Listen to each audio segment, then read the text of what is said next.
Now we are going to make the pieces draggable and also the space to be droppable. So these pieces should be draggable only once they are inside this piece container, right? They should not be draggable once they are inside this puzzle container.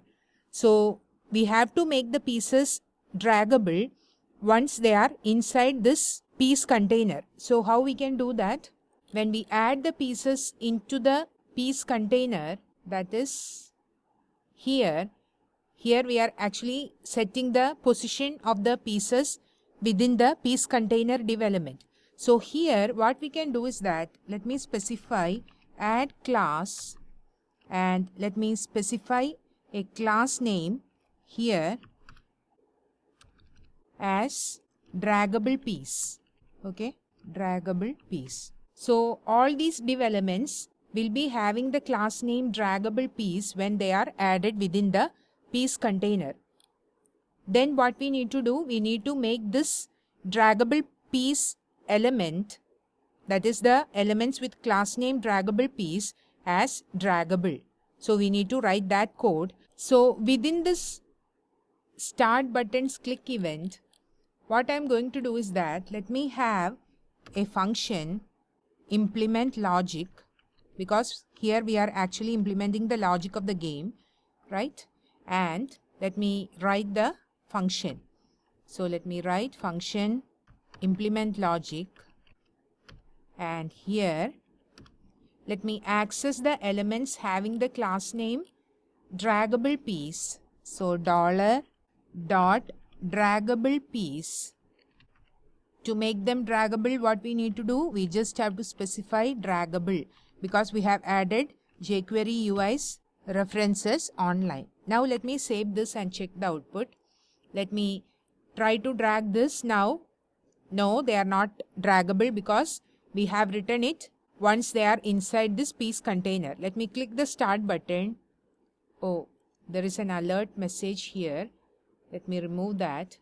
This one. Let me save this, and now let me click start button. These pieces have moved to the piece container. Let me try to drag this. See, they are now draggable. So we have made the items draggable. We haven't made these pieces droppable. That is why they are sitting wherever they can, because whenever I release the mouse, they are being placed at that position. Next, what we need to do, we need to make these pieces, that is these 16 div elements, droppables, right? So how we can do that? When we make the empty pieces, that is here, along with the piece class name, let me have another class name as droppable space or droppable piece, whatever it is. I'm specifying it as droppable space. And here, let me make it as a droppable element. $dot droppable space dot droppable. Now we have made these 16 pieces droppables, right? Next, what we need to do, we should accept these pieces into this. And before that, we need to make some checks. First of all, if one piece is present in this space, then another piece should not be able to drop into the same space.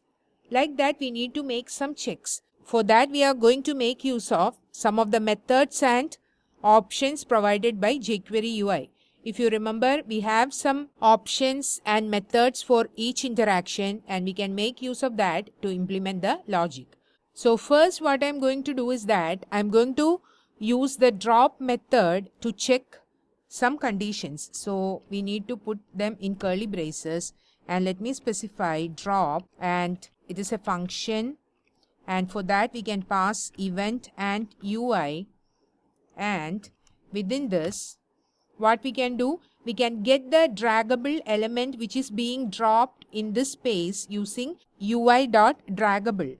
So where draggable element or draggable element itself equals UI.draggable, and we can get where it is being dropped on using $this.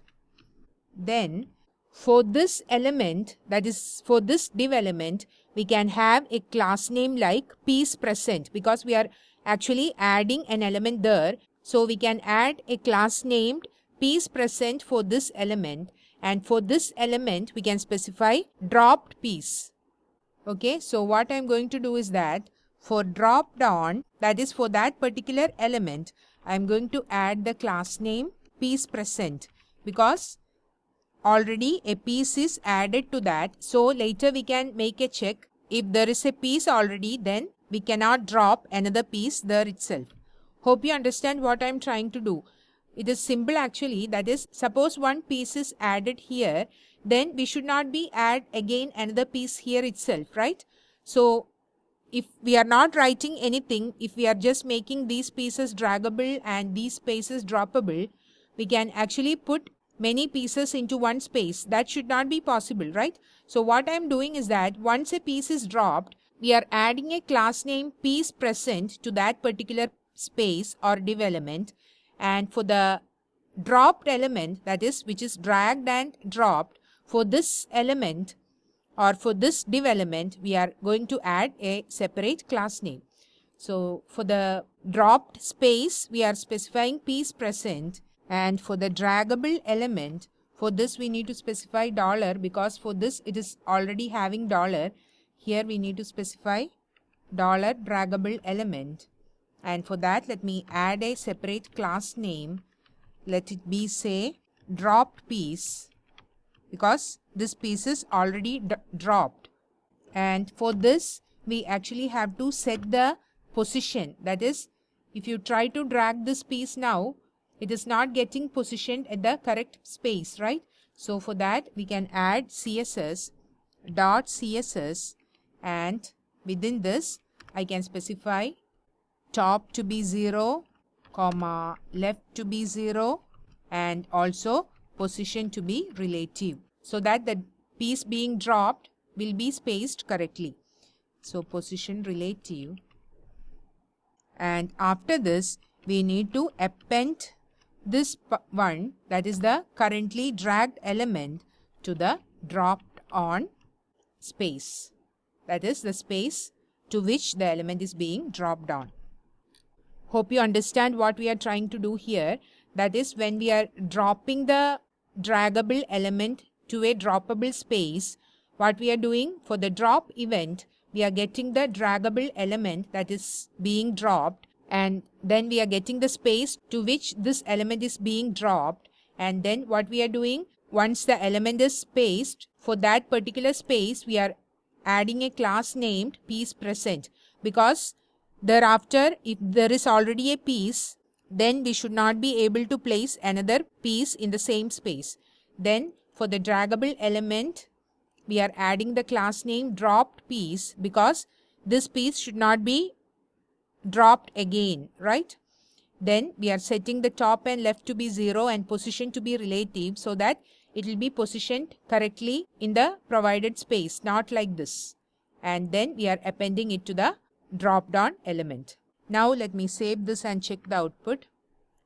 Let me click the start button. Let me try to drop this here. See? Now we are able to place the pieces correctly in the provided space. It is because of that this CSS section we have specified top and left to be 0 and position to be relative.